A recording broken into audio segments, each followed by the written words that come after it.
Hello, and welcome back to the Be More Connected Summit. I'm your host, Elise Preston, and today I am here with the incredible Anjali Sunita. Hi, Anjali. Hi, Elise. How are you doing? So nice to see you. And just for our audience, Anjali is my teacher. She was the guide for the 200-hour yoga teacher training that I did and has been so supportive to me in my journey and just my ability to see myself as a teacher. And so I'm super excited to dive into our conversation today. Oh, thank you. I'm so excited you're here doing this. Thank you so much. This is awesome. And Anjali is the founder and director of Baltimore Yoga Village, a community wellness center which offers space to life changing and affirming programs. She also founded BY Free, which is a nonprofit program which contracts and pays Black, Indigenous teachers of color, offering free yoga in Baltimore City, and currently partners with the Enoch Pratt Free Library System in Baltimore. And she also has her own private Ayurvedic practice, Village Life Wellness. And in her work, she is creating environments for individuals and for community health practitioners to center their health, peace, and wholeness. And so again, Anjali, so excited that you're here. Thank you. And I love to start off with just a little check-in in terms of sharing with our audience about where you are in the world right now and how you're holding up during this time. Yes, thank you. I think I'm holding up like most people. Like I'm on a ride. I'm on the ride Yeah, of the roller coaster of you know day-to-day life changes, moment to moment. It just time and space feel like a total illusion at this point, with how much is changing constantly. And um, physically, I'm in Auckland, New Zealand at the moment. I came here in January to see my partner and his children who live here, and yeah, right at the end of January, and had all the best intentions of coming back in a few months until the borders closed and the flight right. canceled. In many ways, I am living this life of deep engagement with Baltimore and Maryland, where my communities are, my family, my people, and I'm really like every day engaged, and I'm halfway on Eastern Standard Time. But I'm also here in Auckland experiencing an entirely different reality, that Sure. very different country, totally different leadership, very different concerns, so when I say time and place are illusory, like it feels epic. What? You're you're feeling that on another level. Yeah.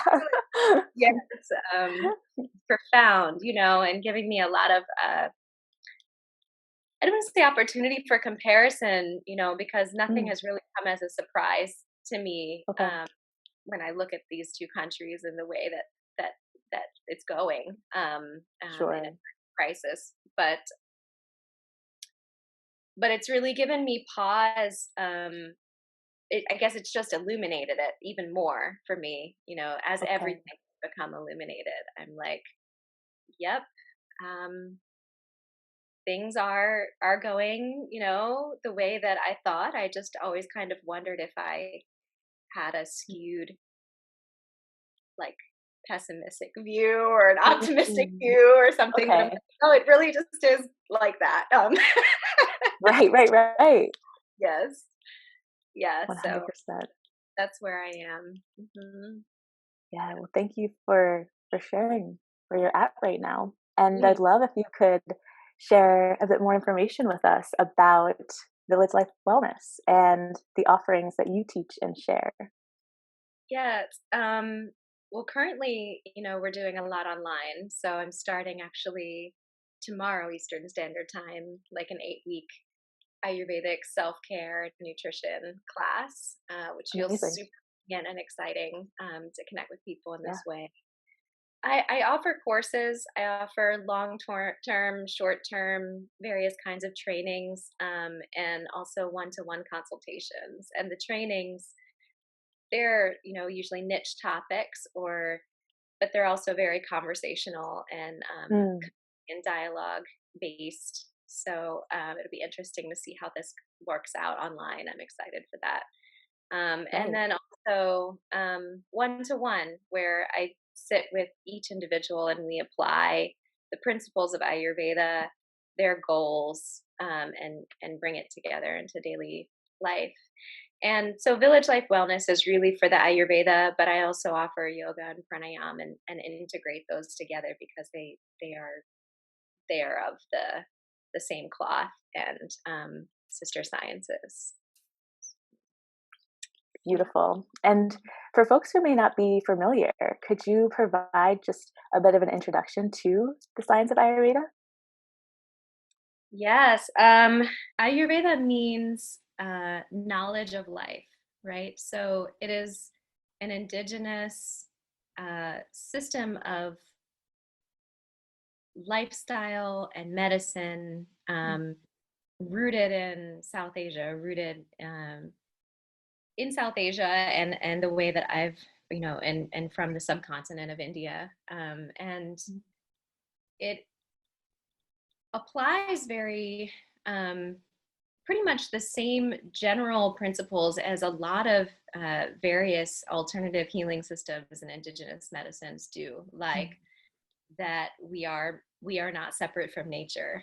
So it views every human being as a composite of different elements, the five great elements. So everything is kind of included in Ayurveda, right? There's food, there's the way that we relate to each other, there's relationships, community, Right. interaction. There is massage systems and cleanses and yoga and the way that we breathe. There Mm. literally it encompasses an entire way of life that is originally rooted in the Vedas, which is one of the oldest written bodies of knowledge, certainly in India and likely in the entire world. So it's just an incredible, gigantic topic, really, to introduce. But it Right. is, um,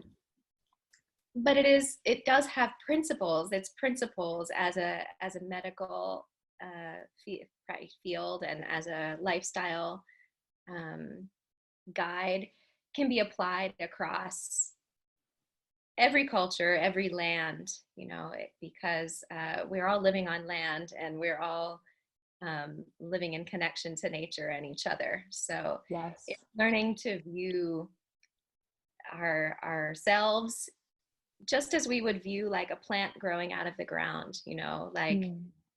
we need ether, air, fire, water, earth to survive, just like each individual plant needs ether, air, fire, water, and earth to survive, and each one Right. needs different amounts, and each one needs different amounts and different ways of caring to flourish and thrive, to be the best Mm. version of itself. And similarly, we are made that way, and we all can consider what and how we're interacting with nature, with each other, with our practices in such a way to build the qualities that would help us most flourish and also help us most cleanse, just always nourishing and cleansing at the same time. So it's a Mm. system that helps us thrive for as long as possible in our lives. It's the science of longevity. And it's also deeply spiritual. It includes sickness and health, life and death. Mhm. So it is profound and something that I'll be really learning forever, and comes alive through teaching and through interacting with every person that I have that pleasure to do so. hmm Yeah. Yes. And I do love that it is so deeply centered in this idea that we are so connected to nature and so connected to one another, and exploring how we can go through that process of continually seeking how to nourish ourselves and how to cleanse to bring us into greater balance and an ability to thrive. Mhm. And I'd love if you could share some tools and some strategies about how Ayurveda can help us to find alignment and balance, especially during times of uncertainty. Right. Um, During times of uncertainty, the kinds of qualities that we are experiencing, each one of us has had, I saw a quote on Facebook, I think it was, that was like, we're not all in the same boat. We're in the same storm, but not in the same boat. So I Mm, really want to be clear about that, when making for like sure. generalized statements, because like I said, everything has become illuminated, and the sort of inequities and the various considerations that each person is having to face right now is different. 100%. But during a time of change, that is a time of change, a time of shock, a time of great irregularities, when routines are thrown and surprises are coming constantly, or new information, or when there's a massive amount of information coming into the nervous system. All of that is characterized like the winds of change, right? So for us, we would consider that, we'd call that vata dosha, right? Vata is ether and air. It's an excess of this dry, light, like anxiety provoking, cold, Mhm. stark, you know, clear, subtle, mobile, rough qualities. And that's coming out of old sutras that says those are the qualities of, ether and air, which, so we can feel that in our reality, and we can feel that Right. internally. A lot of mobility is a lot of change, Mm, a lot of like mobility with lightness in the nervous system can feel like anxiety, right? So we can totally. see the way that we are feeling, and we can tap into what qualities that is really exhibiting. And I think for a lot of people, because what's outside is inside and what's inside is outside, we're experiencing that feeling of lightness and mobility and irregularity. And so Yeah. Ayurveda says, in many ways, there are exceptions to this rule, like within the medicine itself. But in terms of lifestyle, that like attracts like and opposites heal, right? So this is a time for change makers, people like you, people who are interested in like, oh, something's not working. Like, what is, can we try something different? Like, what is the opposite that we Yes. can apply, right? In What is general, the medicine? like that is what balance is, right? If we think about balance, it's opposites are Mm, healing, opposites bring us to balance. So from our feeling within the body, if we're feeling a lot of mobility and lightness and uncertainty, like the subtle feeling of uncertainty, then we yeah. look for, ways to interact, first of all, just with the elements, like the earth itself, getting our feet on the earth, getting our hands in the earth wherever Mm, possible. If you can find that patch of grass, like sink, sink, literally connect to the earth. Um, because the elements heal, right? So I want to say that because there are different things that different people have access to at this time, right? So sure. some are saying, oh no, but I'll never be able to heal through food because I'm not getting the food, that I need, and other people, have vast spaces to walk around, so it's looking for these qualities in any which way you can find them, and qualities Mm, like grounding, stabilizing, heavy, regular kinds of food. If you can get grains, if you can get, you know, regular meals eaten at regular times, if you can do yeah. anything to bring your system into a sense of regularity, so that we can function, so that we can, see more clearly, heavy oils, if you have them in your kitchen, you know, putting heavy oils on the body and giving, you know, there's a beautiful practice called Abhyanga, which is self oil massage, that Mhm.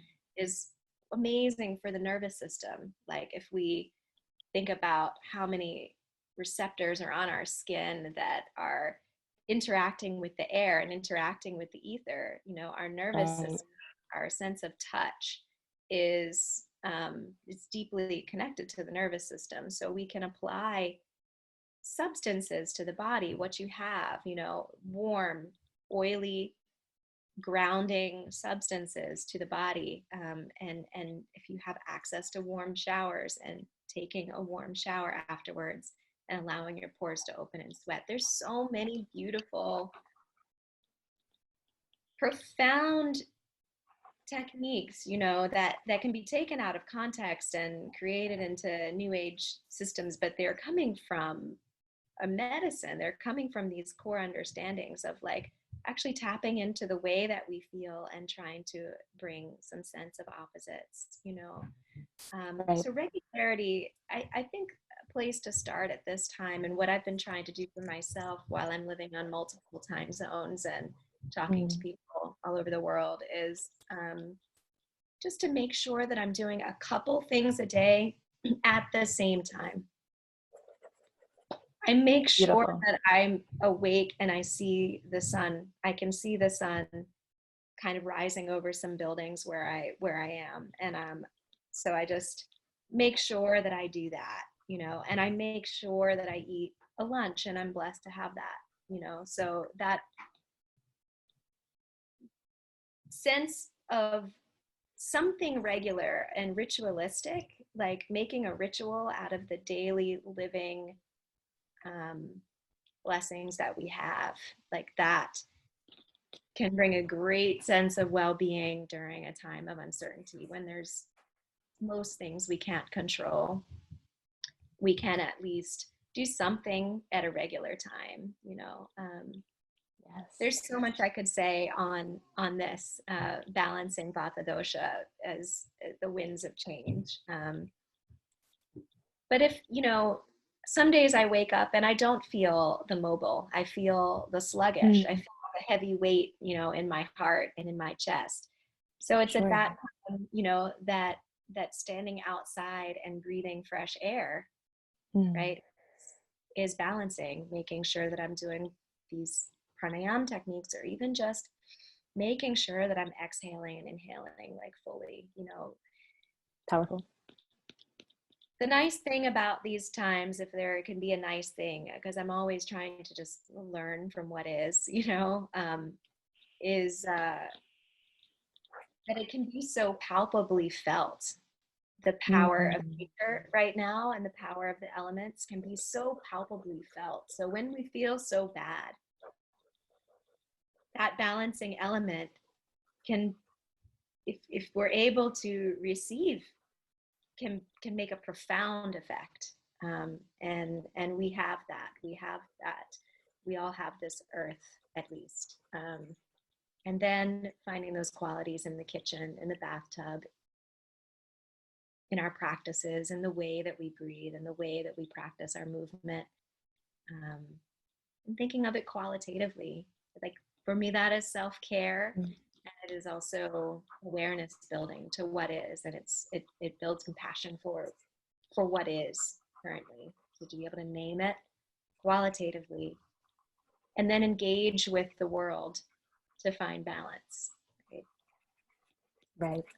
Yeah. And I think that that is such a supportive tool and a supportive system to be able to have in our tool belt in terms of being able to name and give more context around what's happening within our system and what do we need to bring in or what do we need to cultivate or what do we need to release to be able to bring more balance to it.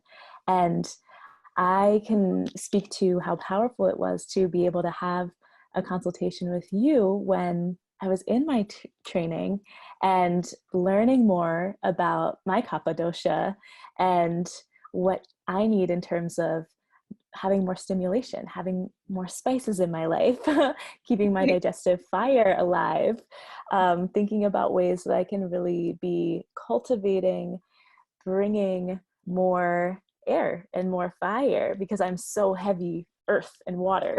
So what does that mean to bring more balance to that? And creating the rituals around it that you spoke about, I think is really, really powerful.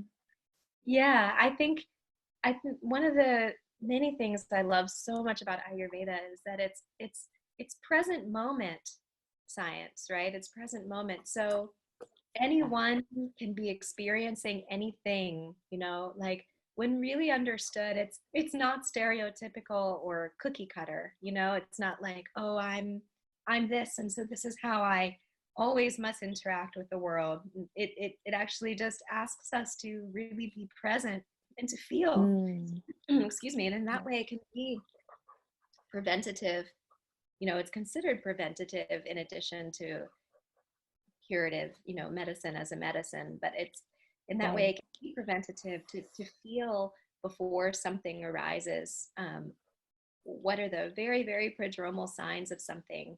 And being able to respond day to day, so all of those things. I love that you remember all that, and I love that you're able to articulate it just so clearly and beautifully back, and that all of those things as well. Keeping our Mm. digestive fire strong for all of us. Right. Ayurveda believes that that center of a digestion is that is where we can really Mhm. um, impact the immune system. We can make sure when that system is doing well, when we're clean on the inside, when we're strong, we're able to process more, then that it makes us strong in all ways, in the immune Mm. system, and also the way that we're able to function um, with each other and in general. It's such a powerful system, the digestive system. So anything we can do to really keep that strong and keep that clean is fundamental to Ayurveda. Yeah. Mm. So, Yes. Thank you for that reminder too. I feel like that's just something important to presence. And I'm wondering if you can share a little bit. I feel like this has been woven through our conversation, but kind of really dialing into this element about Ayurveda being a way for us to build a more generative relationship with ourselves and with others and with the earth. this is like the core of what is really coming to me now, Mm. and um, I learn as much from what I know as from what I don't know, right? So like these hits are coming to me now, like, oh, I've never taken my food scraps and created, new vegetables out of them. I've always just assumed Mm. that I need seeds, or I, have to go to a grocery store or something like that. So it's like Sure. exactly in times like this when privileges are somewhat lessened or stripped, that creativity arises, right? Innovation. Yeah. That innovation arises, and resilience comes. And so much to say about that, like these Mm. systems of healing, most of the systems of healing that in some way or another we have accessed, at least in the United States, it, they they're coming from places where people are they're coming out of earth medicine, they're earth medicine systems, and Right. so it occurred to me that even as an Ayurvedic practitioner, who I feel very strong about the lines of lineage that I've learned from, Mm. that the context in which that I've learned them has not been like with an old grandmother digging in the soil, right? Like it is in a different way, these masters. And so Sure. all of a sudden I'm realizing, oh my gosh, like of course I can take a carrot top and like grow it into a new carrot, like these are Mm. these little things, like I've never thought about just regrowing my beet green, Sure. like that. So these simple ways are giving me a lot of profound reflection, because they're generative ways. They're ways of Beautiful. wasting less and making Mhm. more. And they involve like connection with the earth, and they involve interaction with the earth. And that in and of itself, that is the most healing thing for me right now, in the many time zones and the winds of change, is to be like, Yeah. you know, like Mother Earth, like what is happening right now is so beyond it's beyond human control. And it's showing the fallacy of the systems that we create in which we think that we're in control. It's like, oh, look, In a big way. on all of the man-made systems that there are, the major tax that happens when we get a swift wind of change, across the earth like this. And that is a force much bigger than humans. And I think that Mm. it it just strikes me how humbling, it is to go to make this, to make spiritual practice now for me more than anything be about like returning to that mother nature and saying, whoa, Mm. how can I waste less, how can I give more, and then receive, receive from, Right. heal from that, like heal anxiety from that, eat from that, and I mean, this, for example, as a practice can be done in pots, it can be done, on a windowsill. Sure. So it's just, I'm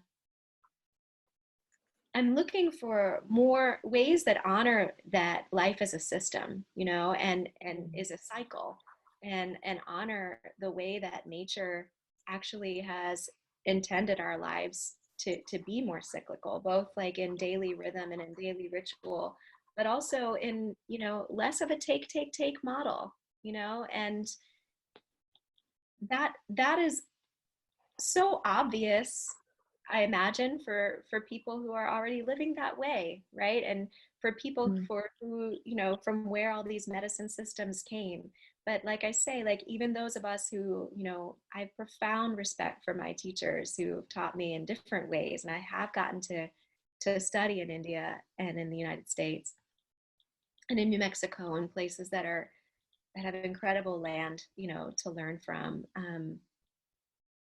But these are basic household things, that are accessible. And so I think finding the ways to first, like from a personal level, enter into a generative connection with the earth, and then from there finding inspiration as to what other kinds of changes that I can make that would be more life affirming, um, in terms of leadership roles and in terms of being, in community and in relationship to each other.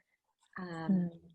Less waste, more generation.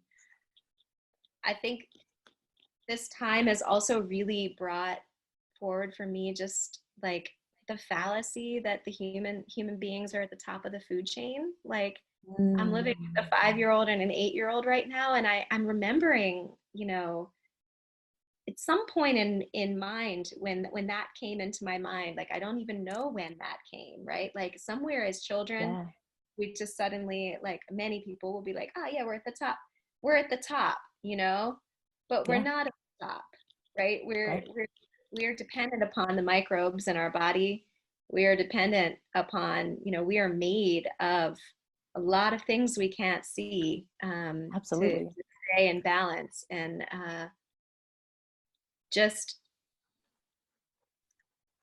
we've modeled our way in modern cities of interacting with the earth in this way that is full Mm. of dominance and control. We've modeled our businesses that way. We've modeled our systems that way. And when this swift Right. wind change comes along and says, like, wow, guess what?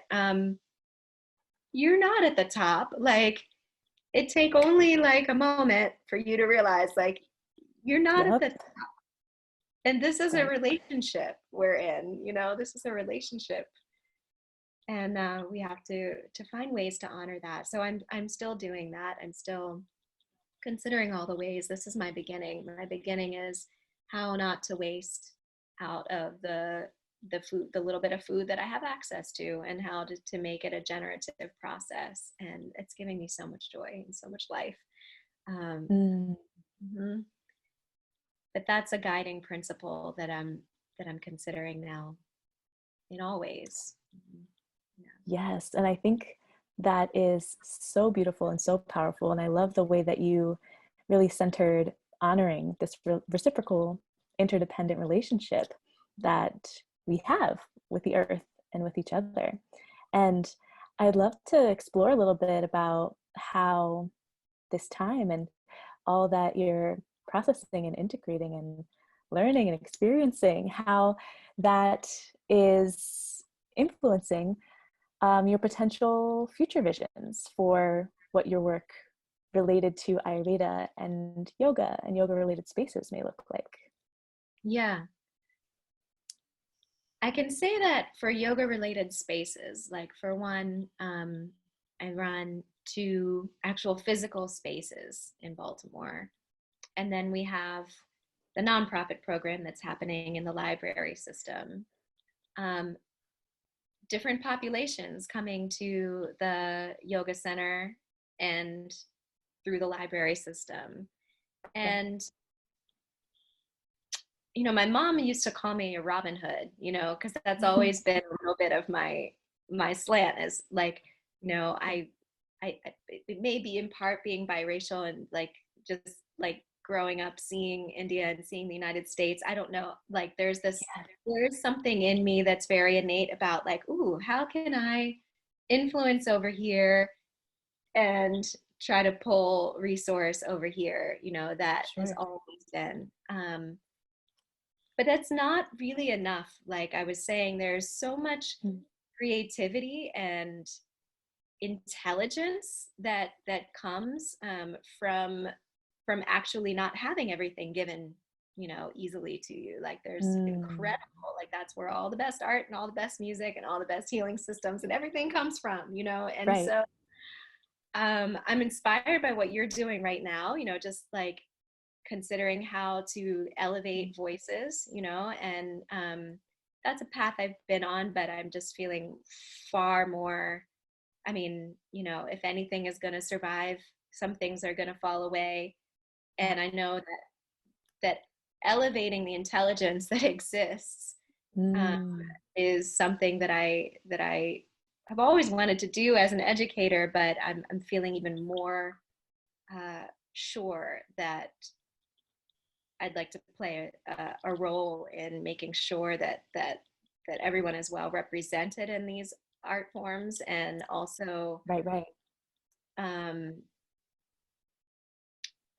how is I know that it's a bit idealistic, and again, like it just comes from my upbringing of like where I grew up in the city and things like that. I've always been a bit on the edge of a lot of things, and um, we're sort of at a margin, at a borderline, Mm. and I really want to see if there's better ways to create better interplay between people, so that the benefit is making a greater whole, really. Mm. So in terms of elevating people's voices, making sure people are well compensated and for that work, that is done, and also, making sure that resources are given, and that everyone is able to appreciate, really truly see and appreciate like the great gifts that we have to offer each other. um, and that, when I think about how, I think that is in many ways linked to spaces, because Mm. Baltimore in particular, is just so divided, so segregated, and Massively. Yeah. massively. And I think it's going to take strong leaders and change makers to make difference, and that there's going to have to be greater working together amongst Mm. people, and I'm also clear that I don't work with everyone. Like, I really am going to just pick my truly aligned, partners, and work together, because for all the best intentions, I do feel that Baltimore Yoga Village has a more diverse population in many ways than the regular, yoga scene or something. Right. But it's very difficult across neighborhood lines, and I think I've been feeling the great pressure of the landlord situation. Like, it's just been, Mm. and it's had me realizing just this whole system, to some degree, it doesn't really work for anyone. Like, Right. teachers don't make a great living. Mhm. I pour my resources into keeping it alive every year. All of my teaching and some of my own personal money, like, from that goes into Yeah, keeping the spaces alive. And the only person who totally. really consistently benefits is the landlord. And like, that is true for a lot of healing spaces throughout the US. Right. Like, and coming back to what I was saying before about, living with nature, I and the way in which we're learning earth medicine, um, Mm. that is something I'm I'm feeling a lot of emotions around, like, at this time, when I think about, how much violence has come through land ownership in the United States, and that, still in a healing space of earth medicine, we're a little bit entrapped inside of a Mm. we're very That entrapped paradigm. Yeah. inside of a very linear paradigm where everything just, shoots up, and that is not life, that is not nature, that is not reflecting, like, you know um, where we are learning from and what we are learning from. And so part of it is an undoing, just like yoga and Mm. decolonization work and all of it. It's like there's a lot of it as All of it. Yeah. there's a big undoing, right? And you don't Mm. know until you know, until you feel, until you know, like, awakening happens, like, when all of a sudden things Right. change. And it's just like, things were already lean and slim, but like, it, times change and necessity changes, and it just becomes more clear, like, where do I want to put my energy. And I know that for me, for sure, I would like to really work with people and getting creative around space. What's happening in the library system, I see, is just so beautiful, and like, to build on that, like, I've had Yeah. many visions of spaces over the years, and I don't Right. know if it was lack of partnerships or courage or just feeling of pressure in my own life to not be able to make moves. But now, in this feeling of like Mm. deeper pressure, I think for a lot of us, our purpose is becoming more and more just to the front. Like, when we consider mortality and things like that, that's when purpose becomes, really to the front. Um, Right. Whether it's at this time, or, you just lose a loved one, like, these are like the times when all of a sudden it's like, whoa, what am I here to do in this time period? Whether or not there are major pressures, whether or not there's the potential of total, ruin before something else new emerges. Like, just being open to all of that. I'd love to see more outside spaces. I'd love to Mm. see, I want to share Ayurveda. I keep picking up this plant, right? Because I'm like, I want to share Ayurveda in a way that is generative with the earth, and is involved, Amazing. and yoga, uh, that so often it's funny, like we read the books and it states, oh, this is the benefit of this, or this is the benefit of Mm, that. And it takes some kind of like level of imagination to imagine that in an inside heated building. It's like, oh, yeah. yeah, this technique quenches thirst and you're not thirsty, right? So it sounds a little left field and it makes people go, oh, poo poo on the sciences of this or that. But it's like, unless we're actually connected, when I practice that same, those same techniques on the top of a mountain, it's a total, Mm, oh yeah, it does feel totally different experience. right. So for all the reasons, it makes sense to reimagine spaces, and also in Yeah. terms of accessibility to reimagine spaces. Like, Mm, most yoga studios are not, accessible to people in wheelchairs, or they're not accessible in many ways, because they right. are entrenched in this system, of land ownership. There's a lot of inaccessibility that just comes from having those spaces. And so that is one of the biggest things on my mind at this point, is just, if we're going to be in a more generative relationship with the Mm, earth, if we're going to find ways to connect and really celebrate, all that everyone really has to offer, and we're going to give representation where it's due, I'm very much questioning whether the entire model of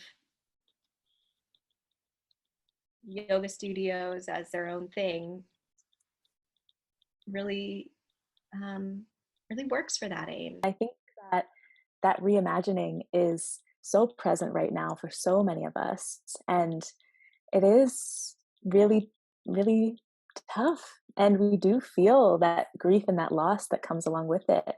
And I think, like you were saying, it does require us to really take a closer look at what we deeply, deeply value and placing that at the center to be able to help us assess where do we actually want to go moving forward. And I Yeah. loved the piece that you were sharing about having each of us really being able to see the great gifts that we have to offer each other. And I think that is so, so central to being able to build community with one another in a generative way, as you shared. In a cyclical way, in a way that is It's not, centering white supremacist, capitalist, patriarchy, linear, kind of movement. It's going to have to be in a different, has to be in a different way. And there's so many people who have done that work. Like, there's some people Mm, doing that work. Like, uh, I don't know if you've heard of Soul Fire Farm in Albany, but I that is haven't. incredible, incredibly inspiring. Leah Penniman, incredibly inspiring place for me to even just sit alongside and watch move. And that's, Yeah. you know, I guess I'm in a space of mostly just wanting to ally, and find the places in which we can learn and reimagine together. Reimagine a whole village together. I think it's pretty clear that a lot of the man-made structures that we have are not, and never have, supported us. All of us. Yeah. So it's going to take a huge reimagining. Yeah. And the question that I love to ask all of our guests is, what does being more connected mean to you? Being more connected, it's about, it's living in reality, right? Again, like, my life is affirmed by the wisdom of Ayurveda, right? Like, Mm, that, for me, I healed in many physical things, emotional things, and I'm on a continual journey and process yeah. through that. And in Ayurveda, it's very simple, that life is relationship. Life Mm, is entirely relationship. It's relationship of the Vata, Pitta, Kapha, of the five elements expression in the body. outside with each other. Life is relationship. Nothing happens in a vacuum. I'm Right. also very inspired by um, the Tibetan Buddhists that I've been a little bit involved with on a fundraising level. Mm. And for me, that the reality also exists that everything is interdependent. So like Yes. being more connected just means stepping into that reality, in every way. Yeah. It's the reason why originally I had the name Village in everything, Baltimore Yoga Village, Mm. Village Life Wellness. It's because nothing happens by ourselves. So Right. all of the goodness and all of the love like comes when we're able to help each other. And I've lived in lots of different places because of my mom. I've had the opportunity to live in India and to be in India at different times, Yeah. places within India, and see actual villages. And Hmm. um, that inspiration has been there, because one thing I noticed is that I was never lonely, right? There wasn't this feeling of like doing my job in isolation, that I think is Sure. how many of us feel in the United States. It's like, Right. even when doing something of heart, it's like, gotta do my job in my own isolated, way. And Yep. that to me is a fallacy. Like so it's being more connected is just stepping into the reality that we are we are actually all more connected, and we are connected. And so more dialogue about how what I do impacts you, more listening about Right. how, in more group conversations, um, Yep. structures that really support us understanding that connection and understanding every facet of, and respecting and honoring every facet of how our lives are impacted by each other, and then how we can create a more generative community that really respects the greater community beyond just human beings, like this entire Mm. earth and ecosystem in which we're living. It's a total revamp from, it's a very revolutionary concept. Let's be more Right. connected. So I really appreciate also seeing that, in your name and at the center. I Oh, think it's thank you. too. Yeah, thank you. So And I love, love, love how beautifully you articulated that vision and really honing in on that sense that life is relationship. I love being able to really close on that note. And I know that you have a gift to share with our audience. I'd love if you could share a little bit about that. sure. So I've always offered Ayurveda by sliding scale consultations one-to-one. I usually would charge just for the first one, and I wanted to offer 50% off, and I'm also open to other conversation of that first consultation. It's 2 hours at least. We talk in depth, and really decide what we want that session to be, whether Mm. it's honing in on a particular goal of health or whether it's more of an education kind of session. They're never the same twice. Like I said, I do everything in a conversational kind of dialogue way. So I want Right. it to be relevant.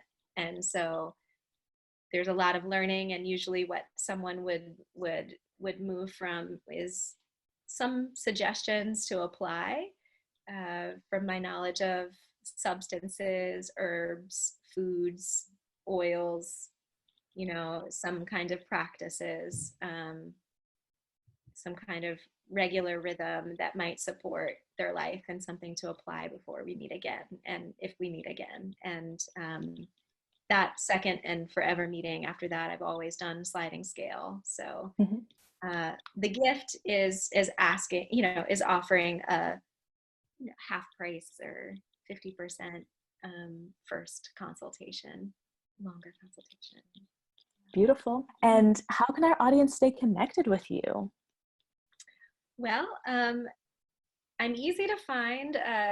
So Village Life Wellness is what I'd like to really put forward. That's Mhm. the new sort of baby in the last couple of years for me. Yeah. So I'm on Facebook as Village Life Wellness. I'm on Instagram as Village Life Wellness. My email address is villagelifewellness@gmail.com. And I would love to be more connected.